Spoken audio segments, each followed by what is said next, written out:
السلام علیکم students of second year. یہ آپ کا ایجوکیشن کا لیکچر ہے. ہم نے اپنا 3rd چیپٹر سٹارٹ کیا ہوا ہے، پاکستان کی تعلیمی پالیسیاں اور منصوبے. ٹھیک ہے، یعنی اس کا آپ انٹروڈکشن پڑھ چکے ہیں کہ قیام پاکستان کے بعد کن مقاصد کو جو ہے وہ مد نظر رکھتے ہوئے پاکستان کی تعلیمی پالیسیاں اور منصوبے یا جتنے بھی تعلیمی پروگرامز تھے وہ حکومت کی طرف سے کن بنیادوں پر یا کن مقاصد کے مطابق جو ہے وہ ان کا بنائے گئے یا ان کو جو ہے وہ پیش کیا گیا. اور نظریہ پاکستان کو جو ہے جو ہماری تعلیمی پالیسیاں ہیں ان کے مقاصد میں جو ہے وہ بنیادی اہمیت حاصل ہے. ٹھیک ہے، اس میں آپ نے علامہ اقبال کا فرمان بھی پڑھا تھا کہ ان کے مطابق جو ہے وہ تعلیمی پالیسی کی بنیاد کیا ہونی چاہیے. قائد اعظم نے جو پہلی قیام پاکستان کے بعد پہلی تعلیمی کانفرنس کو جو ہے وہ اپنا سے خطاب کیا تھا یا جو جن الفاظ میں ان سے اس موقع پر جو ہے انہوں نے اپنا پیغام سنایا تھا وہ کیا تھے، یہ سب ہم پڑھ چکے ہیں. آج جو ہمارا ٹاپک ہے وہ ہے قومی تعلیمی پالیسیاں. ٹھیک ہے، سب سے پہلے اس کا انٹروڈکشن پڑھ لیتے ہیں کہ قومی تعلیمی پالیسی سے کیا مراد ہے، اور یہ اس کو جب مرتب کیا جاتا ہے تعلیمی پالیسی کو یا کسی بھی تعلیمی منصوبے کو تو کون سے بنیادی مقاصد ہیں جو ہم پالیسی مرتب کرتے ہوئے جو اس کے کمیٹی کے ارکان ہوتے ہیں وہ اپنے ذہن میں رکھتے ہیں اور اس کے مطابق جو ہے وہ قومی تعلیمی پالیسی بنائی جاتی ہے.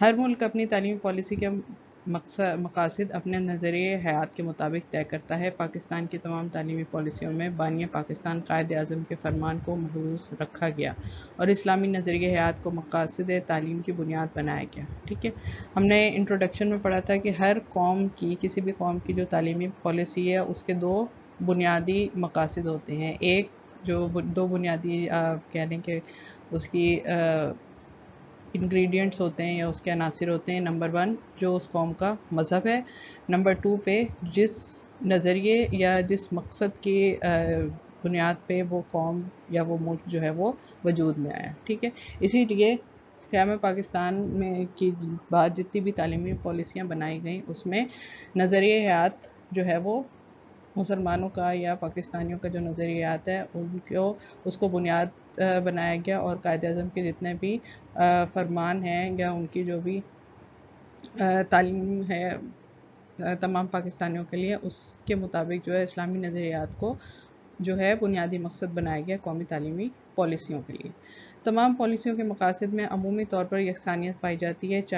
چاہیے تو یہ تھا کہ قومی تعلیمی پالیسی ایک دفعہ طے ہو جانے کے بعد اس کے مقاصد کے حصول کے لیے مختصر مدت کی تعلیمی ترقی کے منصوبے بنائے جاتے اور قومی اور حکومت کی تبدیلی کے ساتھ تعلیمی پالیسی تبدیل نہ ہوتی. تاہم پاکستان میں بننے والی تعلیمی پالیسیوں میں دیے گئے یکساں عمومی مقاصد کا خلاصہ درجہ ذیل ہے. یعنی اصولاً یہ ہونا چاہیے کہ ایک دفعہ قومی تعلیمی پالیسی جو ہے اس کو وہ مرتب ہو جائے اور اس کے مطابق پھر تعلیمی پروگرامز بنائے جائیں اور ان میں رد و بدل کیا جائے. لیکن حکومت بدلنے کے ساتھ ساتھ تعلیمی پالیسی بھی تبدیل کر دی جاتی ہے.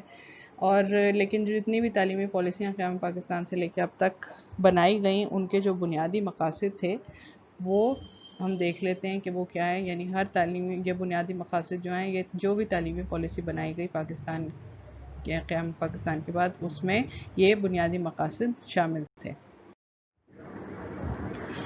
مقاصد تعلیم یعنی کون سے مقاصد ہیں، کون سے ایسے آبجیکٹیوز ہیں جن کو مد نظر رکھ کے تعلیم دی جائے گی اور طلبہ سے ایسی کون سی جو ہیں وہ امیدیں وابستہ کی جائیں گی کہ آنے والے وقت میں اپنی تعلیم مکمل کرنے کے بعد وہ جب پاکستانی معاشرے کا حصہ بنے یا ایک پاکستانی شہری بنے تو ان کی شخصیت یا ان کی تعلیمی قابلیت جو ہے وہ اس میں کیا کیا چیزیں شامل ہونی چاہیے.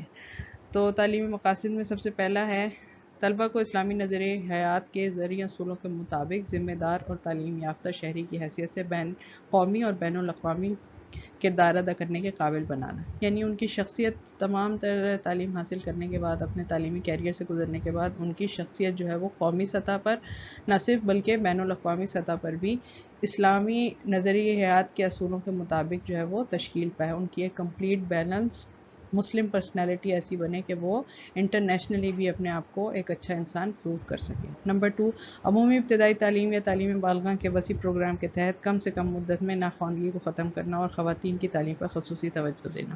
پاکستان کو جب قیام پاکستان کے بعد پاکستان کو بے تحاشا مسائل کا جو ہے وہ شکار رہا اور وسائل کی کمی کی وجہ سے جو ہے وہ مسائل پہ قابو پانا بہت مشکل تھا. انہی مسائل میں ایک بہت بڑا مسئلہ جو ہے وہ ناخواندگی کا تھا. تو اس کے لیے جو ہے وہ تب بھی تھا اور اب بھی جو ہے ناخواندگی ہمارے ملک کا ایک بنیادی مسئلہ ہے. تو ہر تعلیمی پالیسی میں ایسے اصول پیش کیے جاتے ہیں، ایسی تجاویز دی جاتی ہیں کہ تعلیم بالغاں کے وسیع پروگرام شروع کیے جائیں اور ساتھ ساتھ خواتین کی تعلیم کی طرف بھی توجہ دی جائے تاکہ زیادہ سے زیادہ لوگ جو ہیں وہ خواندگی کی شرح جو ہے وہ بڑھ سکے. نمبر 3، قومی اتحاد اور یکجہتی کو فروغ دینا. بین الاقوامی سطح پر اور قومی سطح پر جو ہے وہ اتحاد اور یکجہتی کو فروغ دیا جائے. فرد اور معاشرے کے نشوونما اور جمہوریت کو فروغ دینا. معاشرے میں جو لوگ زندگی گزار رہے ہیں ان کی اور معاشرے کی نشوونما اور جمہوری سوچ کو جو ہے وہ فروغ دیا جائے. تعلیم کا ایک بنیادی مقصد یہ بھی ہے. نصاب اور درسی کتب کو ملکی ضروریات کے مطابق ازسر نو مرتب کرنا، یعنی جو سلیبس یا جو نصاب یا کریکلم پڑھایا جا رہا ہے اس کو بدلتے ہوئے وقت کی ضروریات کے مطابق جو ہے اس کو رینیو کیا جائے، نہ کہ جو ہے وہ پرانا اور فرسودہ جو ہے وہ کریکلم پڑھاتے مستقل جو ہے وہ پڑھتے چلے جائیں.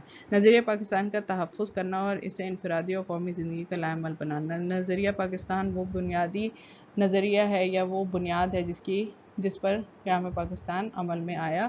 اس کا تحفظ کرنا اور انفرادی اور زندگی میں بھی اور اجتماعی زندگی میں بھی اس کو اپنا جو ہے وہ زندگی کا لائحہ عمل بنانا. صنعتی ترقی اور پاکستان کے قدرتی وسائل سے فائدہ اٹھانے اور خود کفالت کے لیے تربیت یافتہ افراد کی قوت تیار کرنا.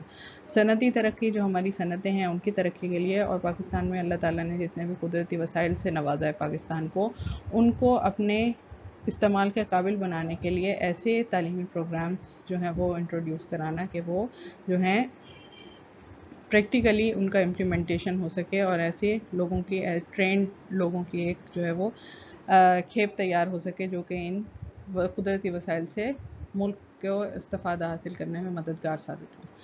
نمبر 8، طلبہ اور اساتذہ کی بہتری کے لیے تربیتی اور فلاحی پروگرام تشکیل دینا. طلبہ کی بھی ٹریننگ اور ساتھ ساتھ جو ٹیچرز ہیں جو اساتذہ ہیں ان کی بھی ٹریننگ کے لیے فلاحی پروگرام جو ہے وہ ترتیب دینا. ٹھیک ہے، یہ ہو گئے مقاصد تعلیم، جو بنیادی مقاصد تعلیم ہے جو ہر تعلیمی پالیسی کا حصہ ہوتے ہیں جو 1947 سے لے کے اب تک جتنی بھی تعلیمی پالیسیاں بنی. اب ہم پڑھیں گے تعلیمی پالیسی 1998 سے لے کے 2010 تک کی جو تعلیمی پالیسی تھی اس کے مطابق تعلیم کے جو مقاصد تھے وہ کیا کیا تھے. نمبر 1 میں ہے نصاب کو قرآن اور اسلامی تعلیمات کے عین مطابق ڈھالنا. جو کریکلم پڑھایا جا رہا ہے اس کو قرآن و سنت سے ہٹ کر کے خلاف جو ہے وہ کوئی چیز اس میں شامل نہ ہو. رسمی اور غیر رسمی تعلیم کے ذریعے ابتدائی تعلیم کو عام کرنا تاکہ ترک مدرسہ کی شرح میں کمی ہو سکے. جو لوگ کسی وجہ سے بھی تعلیم جو ہے وہ ادھوری چھوڑ دیتے ہیں اس چیز کو کنٹرول کرنے کے لیے فارمل اور انفارمل ایجوکیشن کی جو ہے وہ اس کو ابتدائی تعلیم کو جو ہے وہ عام کیا جائے. ہر بچے کو یکساں طور پر تعلیم کے لیے زیادہ سے زیادہ مواقع فراہم کیے جائیں. ہر بچے کے جو ہے ایک سے ان کو جو ہے اپورچونٹی دی جائے تعلیم حاصل کرنے کے لیے. ایسے تمام بچے اور بچیاں جو ثانوی تعلیم حاصل کرنے کے خواہش مند ہوں انہیں اسکولوں تک پہنچانے کے انتظامات کو یقینی بنایا جائے. بہت سے طالب علم یا بچے ایسے ہیں جو تعلیم حاصل کرنا چاہتے ہیں لیکن بہت سی ایسی رکاوٹیں ہیں جس کی وجہ سے وہ اسکول تک ان کی رسائی نہیں ہے، چاہے وہ مالی رکاوٹیں ہوں، چاہے اسکول کے ڈسٹنس یا آنے جانے ان کے گھروں سے جو ہے وہ طویل مسافت ہو اسکول تک کی. تو ان سب چیزوں کو جو ہے ان مسائل کو حل کرنے کے لیے بھی کوششیں کی جائیں. نمبر 5، معاشی اور صنعتی ترقی کے لیے طلبہ کو پیشہ ورانہ اور فنی تعلیم کے حصول کے لیے تیار کرنا. ایک عمومی تعلیم کے ساتھ ساتھ جو پیشہ ورانہ تعلیم ہے جو ٹیکنیکل ایجوکیشن ہے اس کے لیے بھی طالب علموں کو رضامند کرنا کہ کم وقت میں وہ زیادہ جلدی کسی بھی صنعت کا یا معاشی خوشحالی کا یا معاشی ترقی کا جو ہے وہ حصہ بن سکیں. تدوین نصاب کے عمل کو مسلسل جاری رکھنا. کریکلم کو کہ یہ اس میں چیک رکھنا کہ اس میں کہ کیا کیا چیزیں نئی ایڈ کرنے کی ضرورت ہے. نمبر 7 انفارمیشن ٹیکنالوجی اور کمپیوٹر کو کمرہ جماعت میں مؤثر تعلم کے لیے استعمال کرنا. نئی ٹیکنالوجی کمپیوٹر کو اور جتنے بھی جدید ہماری ٹیکنالوجی ہے اس کو کمرہ جماعت میں تعلیم کو مؤثر بنانے کے لیے، تعلم کو دیرپا بنانے کے لیے ان کا استعمال کیا جائے. دوران ملازمت اساتذہ کے لیے تربیت کا اہتمام کرنا، ٹیچر ٹریننگ کا بھی خیال رکھنا ساتھ ساتھ، اور ان کے ریفریشر کورسز جو ہے وہ منعقد کرانا. ملک میں بے روزگاری ختم کرنے کے لیے فنی اور پیشہ ورانہ تعلیم کو بہتر بنانا. جتنی بھی ٹیکنیکل ایجوکیشنل انسٹیٹیوٹس ہیں ان کو زیادہ سے زیادہ ترقی دینا تاکہ ملک میں جو بے روزگاری کا ایک مسئلہ ہے اس کو کنٹرول کیا جا سکے. غریب اور نادار طلبہ کی مفت تعلیم کے لیے نجی شعبوں کی حوصلہ افزائی کرنا. جتنے بھی پرائیویٹ NGOs ہیں ان سب کی حوصلہ افزائی کی جائے تاکہ وہ غریب اور جو ضرورت مند طالب علم ہیں ان کو اسکالرشپس فراہم کر سکیں. تعلیمی معیار میں بہتری کے لیے ہر سطح پر جائزے کے نظام کو بہتر بنانا. تعلیمی معیار کو بہتر بنانے کے لیے تعلیم کے جتنے بھی سٹیجز ہیں، مختلف پروسیسز ہیں، ان سب میں جو ہے وہ ایویلیویٹ کرنا ان کو تاکہ تعلیمی معیار بہتر ہو سکے. نمبر 12 اعلیٰ تعلیم کو بین الاقوامی معیار پر لانے کے لیے تحقیق کے شعبے میں وسعت پیدا کرنا. جو اعلیٰ تعلیم ہے جو اس کو بین الاقوامی انٹرنیشنل لیول پہ لانے کے لیے جتنے بھی ریسرچ سینٹرز ہیں یا ان میں جو ہے ان کو جدت دینا اور ان کو جو ہے مزید جو ہے ٹیکنالوجی کے لحاظ سے ان کو اپڈیٹ کرنا تاکہ ریسرچ کے شعبے میں زیادہ سے زیادہ کام ہو سکے بین الاقوامی معیار کے مطابق. تربیت اساتذہ کے لیے ایک مؤثر ڈھانچہ تشکیل دینا. جو ٹیچرز ٹریننگ ہے اس کے لیے باقاعدہ ایک پراپر سٹرکچر بنانا جس کے مطابق ٹیچرز کو جو ہے وہ ٹریننگ وقتاً فوقتاً دی جا سکے. قیام پاکستان سے اب تک بننے والی تمام پالیسیوں کے عمومی مقاصد تعلیم پچھلے صفحے پر درج ہیں. توالد سے بچنے کے لیے آئندہ صفحات میں تعلیمی پالیسیوں میں پائی جانے والی یکساں نوعیت کی سفارشات اور پروگراموں کا ذکر نہیں کیا گیا، صرف نئے اور اہم پروگرام اور سفارشات کو زیر بحث لایا گیا ہے. اب جتنے بھی بنیادی مقاصد تھے وہ سب جتنی بھی تعلیمی پالیسیاں ہم آگے پڑھیں گے وہ سب جو ہیں بنیادی مقاصد ہم نے ان دو اس میں جو ہے وہ ٹاپکس میں پڑھ لیے پوائنٹس میں. ٹھیک ہے کہ بنیادی مقاصد کیا کیا تھے ہر تعلیمی پالیسی کے. اب جتنی بھی نئی تعلیمی پالیسیاں ہم اسٹیپ بائی اسٹیپ پڑھتے چلے جائیں گے. جو اہم تعلیمی پالیسیاں تھیں پاکستان کی تاریخ میں ان میں صرف وہ چیزیں ڈسکس ہوں گی جو چینجز آئیں ان سے ہٹ کے. یہ تمام بنیادی مقاصد ان سب تعلیمی پالیسیوں کا حصہ تھے. ان کے علاوہ جو ہیں وہ کیا کیا چیزیں ان تعلیمی پالیسیوں میں انکلوڈڈ تھیں.